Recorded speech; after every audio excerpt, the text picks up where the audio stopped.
E aí a gente começa a acelerar muito o jogo. Eu assim, concordo que às vezes a gente tem lentidão na troca de passes e poderia ser mais rápida essa troca de passes. Mas se a gente não tiver a calma para colocar o nosso time no campo de ataque e ter mais jogadores no campo de ataque adversário, nós vamos sofrer mais contra-ataques, nós vamos sofrer mais transições e como foi o terceiro gol, uma transição que a gente começa com muita gente para o ataque, perde essa bola e dá o gol nas costas do Juba.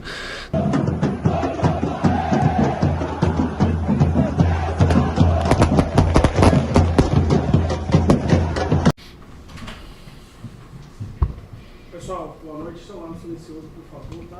Beleza.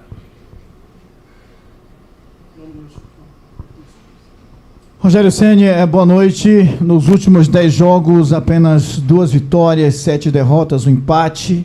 A gente percebe um time com declínio técnico dentro da competição, o torcedor na bronca, pedindo algumas mudanças. Você se sente confortável nesse momento no comando técnico do Bahia? Boa noite, eu não me sinto confortável em conviver com derrotas. E eu acho que nós fizemos um jogo onde nós merecíamos algo melhor, né? Eu acho que o primeiro tempo muito equilibrado. Infelizmente nós, numa saída de bola errada, acabamos sofrendo gol. Aí a gente tem que se expor um pouco mais. São Paulo é um time que toca bem a bola. Então é sempre desconfortável quando você tem que conviver com um momento de derrotas. É muito mais fácil para um treinador, para os jogadores, enfim, para todos. Passar pelos momentos onde a gente segue 3, 4, 5, 6 jogos sem derrota, como já teve nesse campeonato. Agora é um momento que a gente tem que se unir, se fechar, para tentar, nas últimas 6 rodadas, eu acho que o jogo de sábado passa a ser um jogo muito importante para nós, porque depois tem uma parada antes do Palmeiras. O Palmeiras é um time que concorre pelo título, Juventude no momento também que precisa do seu resultado. Nós vamos ter que montar uma equipe que reverta essa situação para a gente se manter nessa briga pelas 7 primeiras posições.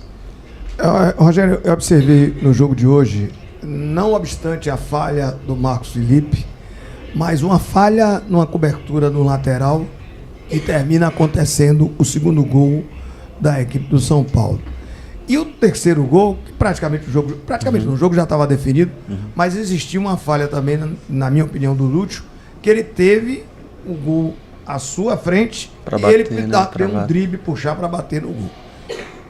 Independente disso, observei também algumas falhas no início do jogo, tipo Jean Lucas com a bola dominada, tendo a condição de passar para um companheiro que estava melhor colocado, e ele tentou fazer alguma jogada, alguma situação mais de efeito. Como é que você pode analisar tudo isso? Bom, eu assim, não consigo lembrar exatamente de todos os lances. Esse do Lúcio eu lembro, uma bola que alguém trava na entrada da área, sobe pro Juba, alguém chuta, bate no pé do Juba e volta pro Lúcio, essa bola que origina o terceiro gol. Eu acho que depois do segundo gol, eu acho que o time aí se perde um pouquinho por tentar agredir muito o São Paulo e buscar o gol. Acho que não se omitiu, acho que a postura hoje foi totalmente distinta do que foi o jogo contra o Vasco. Tomadas de decisão, elas fazem parte no calor do jogo, você cometer erros, né? O segundo gol, o problema é que ele se origina de um lateral, né? Nós dominamos a bola, acabamos perdemos novamente a segunda dividida. Depois acho que o Canu pega no pé do Luciano, volta, e o jogador de São Paulo entra nas costas do Juba e faz o gol. Mas assim, ali são tomadas de decisões dos jogadores. Quando ela sobra na entrada da área, às vezes o jogador se sente confortável em tirar mais uma bola, como foi o caso do Lúcio, para o pé direito, que é o pé forte dele de batida. Perdeu a bola, acontece. Eu acho que ele se dedicou muito no jogo. Eu acho que o próprio Jean Lucas teve uma atuação positiva. Eu acho que ele se entregou, correu bem diferente do que foi no último jogo contra o Vasco. Então, assim, em matéria de atitude, de postura, eu não posso falar nada do meu time hoje. Eu acho que nós jogamos para... Juro, eu sei que é muito difícil, você perde um jogo 3-0.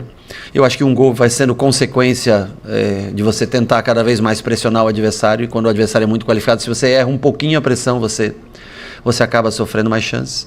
Mas eu acho que nós merecemos uma sorte melhor no dia de hoje. Boa noite, Rogério. O torcedor ele vem acumulando algumas coisas que têm acontecido na temporada, como o Baiano, Nordeste, que a gente já falou, Copa do Brasil, em outros momentos. E chega no Campeonato Brasileiro, o Bahia consegue pela primeira vez 45 pontos com 10 rodadas de antecedência. Fala, pô, esse ano vai ser diferente. Esse ano a gente vai brigar por uma Libertadores, como está em sétimo hoje. Você mesmo chegou na coletiva aqui e pediu para que a gente vivesse um pouco mais isso. Sim. Só que desde esses 45 pontos, o Bahia travou. Parecendo que o campeonato pro Bahia acabou, que já basta, que era o suficiente, que a briga era essa e que o que o grupo almejava era isso. Como é que tá a cabeça de vocês? Qual é a briga do Bahia? O que é que almeja? E como dá também essa resposta em campo? Porque a gente não vê. Sinceramente, a gente não vê. Parece que a vontade de lutar tem acabado no Bahia. Bom, eu concordo com a tua análise como um todo. É bem feita a análise no começo dela. O meu propósito é ir para a Libertadores. Eu acho que nós jamais nos contentamos e não podemos nos contentar. Eu acho que nós tivemos um primeiro tempo com o Vasco que foi ridículo de postura, que aparenta realmente essa análise que você faz. É condizente a tua análise com o que nós apresentamos. Mas já no segundo tempo daquela partida, no dia de hoje, eu acho que não pode ser feita dessa maneira a análise. Mas a gente não vem conseguindo resultados, não vem conseguindo vencer. Alguns jogos jogando bem, contra o Cruzeiro jogou bem. Eu acho que hoje não fez um jogo ruim, teve as suas oportunidades. Finalizou mais, teve mais controle de jogo, mas no momento de ter frieza de fazer o gol nós não conseguimos. Mas não pode ser encarado dessa maneira. Eu acho que o campeonato, dentro das 10 primeiras rodadas, ofereceu muita coisa positiva pra gente. E a gente não pode jogar fora essa oportunidade de ir para a Libertadores. É difícil, claro que o Campeonato Brasileiro é difícil, tem times atrás da gente, como o Atlético Mineiro, que está na final da Libertadores, tem Cruzeiro que está na final da Sul-Americana, né? Mas foi um começo de campeonato muito bom para a gente desistir nesse momento. Então, assim, eu sei que é um momento difícil, como você citou, uma campanha ruim nos últimos jogos, mas ainda é possível. E nós não podemos desistir disso. Não podemos, para mim é um sonho que eu tenho de ver o Bahia jogar essa Copa Libertadores. E eu vou atrás até o último dia. E os jogadores, se eles mantiverem a postura e o nível de jogo de hoje, nós vamos conseguir pontos importantes. Mas a reação ela tem que começar já nesse sábado. Não dá mais tempo para esperar a reação. Mas realmente o primeiro tempo do Vasco, eu sinto vergonha como treinador da maneira como nós, e me incluo nisso, como nós atuamos nesse jogo, principalmente de postura. Rogério, boa noite. A gente vê um Bahia de 2023, e aí me permite até me alongar um pouco, onde você chegou em 2023 para salvar o Bahia do rebaixamento. Era um técnico que se inventava a cada adversário, não era um elenco que você montou, não tinha a sua filosofia, não tinha nada daquilo que você acreditava, como você fez isso esse ano. Esse ano você mudou e colocou a sua filosofia, o seu jeito de jogar, toque de bola. Eu brinco, sempre falo que o Bahia é campeão brasileiro de posse de bola, que o Bahia tem muito a bola, mas essa posse de bola muitas vezes tem sido estéril. Ano passado, Cauli era um cara fundamental. Esse ano chegaram vários outros para ajudá-lo dentro desse sistema, e você já falou muito sobre isso aqui quando questionado sobre isso.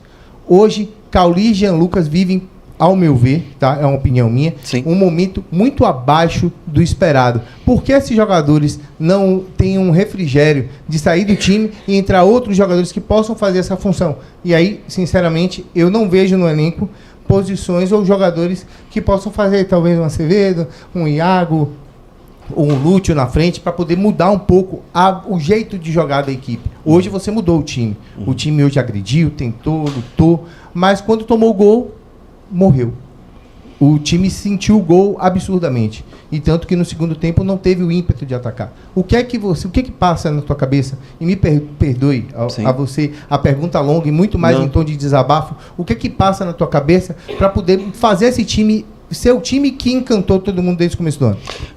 Bom, eu só discordo da última parte. Eu acho que o time tentou o gol no segundo tempo. Eu acho que dominava o jogo no primeiro. Talvez a maneira como aconteceu o gol no primeiro tempo, todo mundo sentiu bastante, não só o Marcos pelo erro na saída de bola, mas a todos pesou bastante, porque o jogo, eu acho que no mínimo muito equilibrado estava o jogo naquele momento.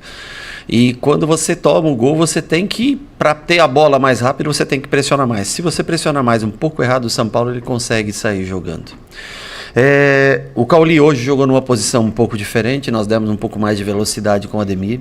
Infelizmente, o Iago sentiu uma lesão anteontem e não pôde estar presente com a gente. O Tassiano tomou o terceiro cartão amarelo, não pôde estar presente, e o Biel ainda não conseguiu treinar de maneira com o grupo, está voltando já numa transição, mas ainda não conseguiu treinar com o grupo. São 3 jogadores que trabalham pelo lado esquerdo do campo. Então, assim, eu acho que Cauli com Everton Ribeiro, Lúcio jogando à frente, Ademir dando amplitude. Hoje nós liberamos mais o Juba para subir. Uma construção a 3 com áreas que não está tão acostumado a fazer essa construção. Acho que nós temos um padrão de jogo, mas nós muitas vezes não temos aquele jogador do 1 para 1, como foi o Ademir hoje, muitas vezes que recebeu a bola no começo do jogo, teve 2 ou 3 ocasiões que ele faz esse 1 contra 1, vai na linha de fundo, faz o cruzamento para a área. E aí a gente começa a acelerar muito o jogo. Eu assim, concordo que às vezes a gente tem lentidão na troca de passes, poderia ser mais rápida essa troca de passes. Mas se a gente não tiver a calma para colocar o nosso time no campo de ataque e ter mais jogadores no campo de ataque adversário, nós vamos sofrer mais contra-ataques, nós vamos sofrer mais transições, e como foi o terceiro gol, uma transição que a gente começa com muita gente para o ataque e perde essa bola e dá o gol nas costas do Juba. Então, assim, eu acho que não foi um jogo ruim. Nós tentamos manter o nosso estilo, dando mais velocidade pelos 2 lados, com o Juba e Ademir hoje, jogando com o Lúcio, que é um cara que ataca bem espaços e foi muito intenso durante o jogo todo. Eu só, assim, eu não consigo enxergar todas essas tantas opções de troca que a gente tenha realmente nesse momento, principalmente com essas 3 ausências que eu falei, principalmente no lado esquerdo do campo. O Tassiano poderia jogar como foi contra o Vasco, por exemplo, por dentro ali, o Biel aberto pela esquerda poderia, mas no momento o Iago poderia fazer a ala que o Juba fez. No dia de hoje nós infelizmente não tínhamos esses jogadores. Rogério, boa noite. Há 2 coletivas aqui, eu perguntei a você sobre desempenho da equipe com a semana cheia de trabalho, que inclusive piorou nesses 2 últimos jogos, com as derrotas para Vasco e hoje São Paulo. Até para enfatizar isso, de julho até hoje são 10 jogos, com 6 derrotas, 2 empates, 2 triunfos. 26,6% de aproveitamento dos pontos nesse período. Já na última coletiva, lá na partida contra o Vasco, lá no São Januário, eu perguntei a você também sobre a montagem desse elenco. E você respondeu que não tinha do que reclamar dentro do que você tinha à disposição de poder financeiro, de contratações. Uhum. Então, como você, com esse elenco, que não tem o que reclamar dentro das suas opções, dentro do investimento que o Bahia pode, e com a semana cheia de trabalho, que por diversas vezes você citou ali no começo do ano, na metade do ano, você citou sobre a importância da semana cheia de trabalho. Como fazer com que esse elenco que não tem o que reclamar, com a semana cheia de trabalho, a gente consiga extrair um melhor resultado que não tem surtido efeito desde julho? Porque o desempenho nem sempre é condizente com o resultado. Às vezes você tem um bom desempenho e não consegue o resultado. Porque o adversário, muitas vezes, tem a mesma semana de trabalho que você. E às vezes você faz um jogo ruim como o Vasco, com postura ruim, mesmo tendo a semana de trabalho, e que é culpa da gente. Agora, hoje, eu acho que o time desempenhou além do que o resultado veio. Mas, para qualquer um, o Palmeiras está só numa competição e às vezes acaba perdendo um jogo. Outros times estão numa competição só e acabam. Então, assim, uma coisa não garante, uma semana de trabalho, ela não garante a vitória. Agora, com relação a desempenho, eu acho que o nosso desempenho no dia de hoje foi melhor do que o nosso resultado. Como resultado, realmente, a gente tem que assumir a responsabilidade e tentar achar novamente um time contra o Juventude. Pode ser que, de repente, você trabalhe 3, 4 dias e consiga vencer. Você tenha menos... O Juventude tem uma semana de trabalho, por exemplo. Jogou acho que sábado, se eu não me engano, foi o jogo de Juventude. Vai jogar no próximo sábado. Nós não temos. Quem sabe nós consigamos, sem essa semana de trabalho, vencer. Agora, desempenho nem sempre está atrelado ao resultado final de uma partida. Rogério, boa noite. Nas últimas 2 partidas, 2 falhas do goleiro Marcos Felipe. Queria que você comentasse um pouquinho sobre o desempenho do Marcos Felipe nas últimas 2 partidas. É uma posição ingrata, difícil de se jogar. Eu acho que hoje, o que aconteceu no gol de hoje, ele sai na bola cruzada, pega, acho que o Ademir sai correndo, e ali, eu sei, o torcedor quer que você arme o contra-ataque, quer que você saia, eu entendo perfeitamente, mas ali é a hora de você contar até 5, olhar, esperar o time se posicionar, né? Então, talvez ele fez na vontade de querer fazer com que o jogo corresse rápido, mas já é fim de primeiro tempo, minuto 40, alguns jogadores já estão cansados para fazer essa transição rápida, né? Então, eu acho que só faltou um pouco de calma e nós temos que mentalizar o nosso jogo. Então, espero o time abrir um pouquinho mais. Mas acontece, infelizmente, o que eu vou te dizer? Eu já joguei nessa posição, eu sei que às vezes até psicologicamente você tem uma falha, você vem para outro jogo, aquilo fica no subconsciente, né? E ele tem que ter força para reagir. Lamento, porque o time, eu acho que, como eu falei, era um jogo muito parelho e aquele gol, ele faz com que o time sinta a pancada do gol. E tenho certeza que para o Marcos Felipe é muito pior, porque para ele deve pesar muito mais, eu sei. Agora, acontece, é do jogo, é um lance que ele, acho que ele teve azar no lance, se precipitou um pouco em querer repor a bola rápido. Nós poderíamos ter feito de uma forma mais tranquila, mais calma para começar o jogo, se posicionar melhor dentro do campo. Mas é uma escolha e você sempre corre riscos quando você assume alguma escolha.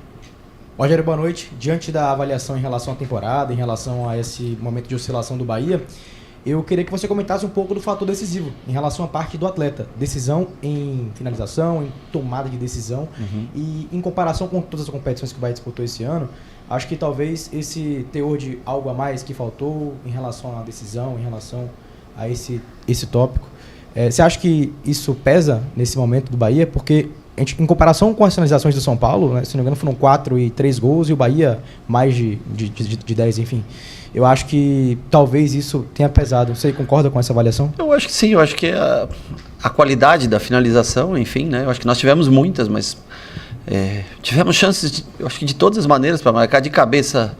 Acho que foi o Juba que o Rafael faz uma grande defesa no primeiro tempo. O Everaldo tem de cabeça. A bola que Gabriel. Sim, a do Everaldo também, a do Gabriel também, né?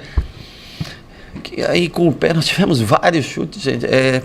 Não é por falta de criar oportunidades, mas às vezes você está um pouco mais pressionado, falta um pouco mais de calma na hora de finalizar. Você vê que São Paulo teve praticamente, depois de nós finalizarmos várias vezes, São Paulo teve um contra-ataque, o Lucas acerta a gaveta. Então, assim, nós poderíamos ter entrado no jogo antes do São Paulo fazer esse gol.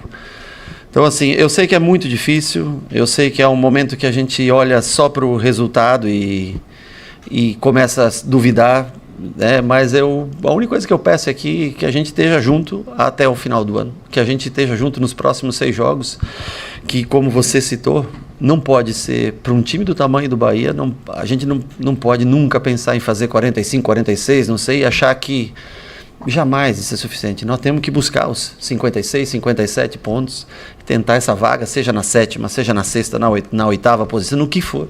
Mas nós não podemos jogar fora tudo que nós fizemos no começo do ano. E isso é responsabilidade minha, em conjunto com os atletas. Boa noite, Rogério. Acompanhando o clube, a gente vê que você costuma levar muitos atletas da base para o treino com o profissional e até relaciona algum deles para as partidas.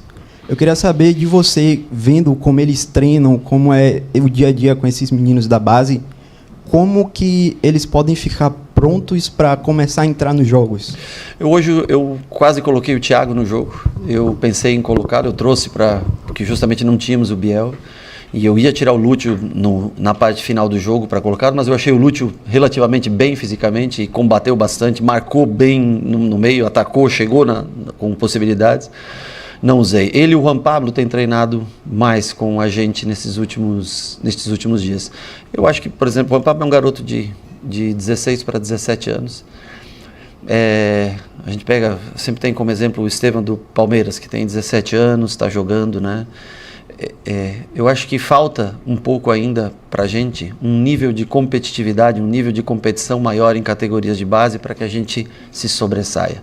Acho que o Bahia está investindo, está construindo mais um campo sintético, acho que nós vamos ter melhor desenvolvimento dos jogadores e eu espero que já no próximo ano, no próximo campeonato baiano, por exemplo, que a gente possa lançar muitos desses garotos para terem minutos e tentar estar com eles mais prontos para a Copa do Nordeste, para campeonato brasileiro, para a competição internacional que nós participamos.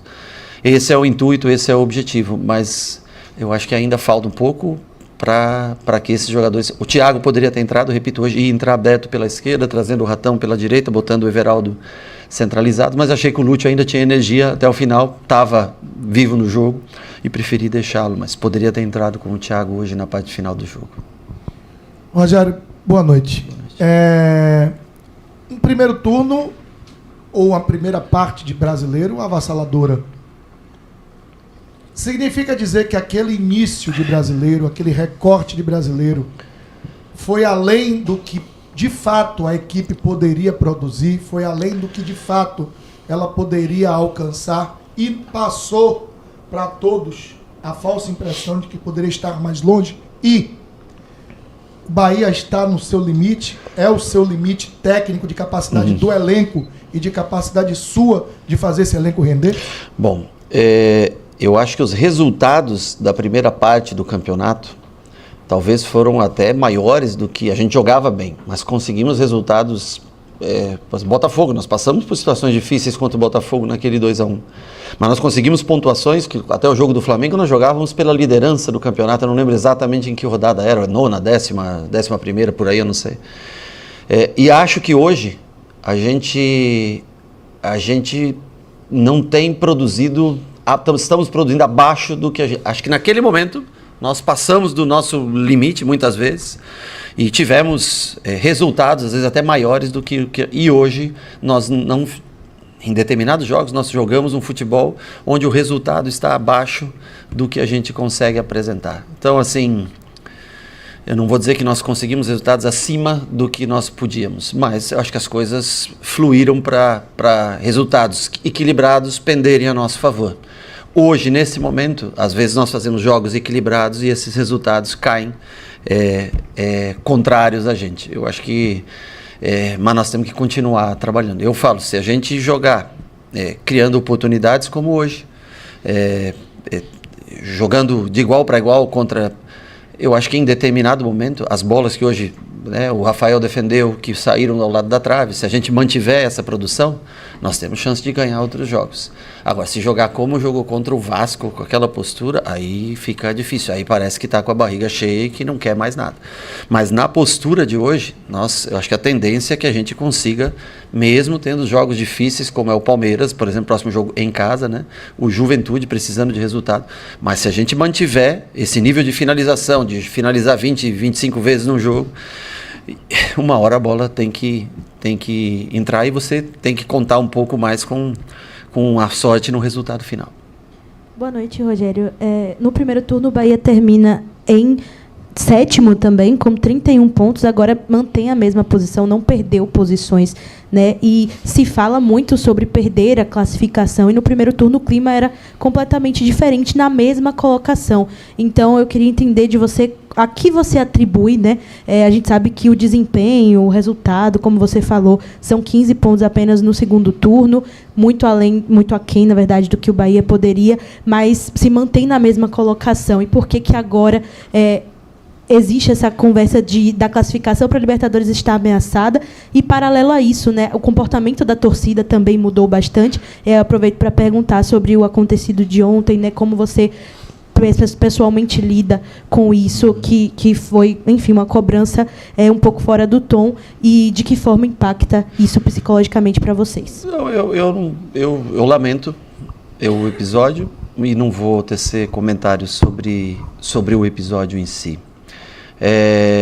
Eu acho que o torcedor fica chateado, fica triste, ele vaia, e até assim me coloco no lugar de um jogador com 40 minutos do primeiro tempo, por mais que você erre, e é doloroso pra gente que está fazendo um trabalho ali muito equilibrado no jogo, às vezes você tem um erro e isso vai desencadeando, daí o Cauli perde uma bola, a vaia vem.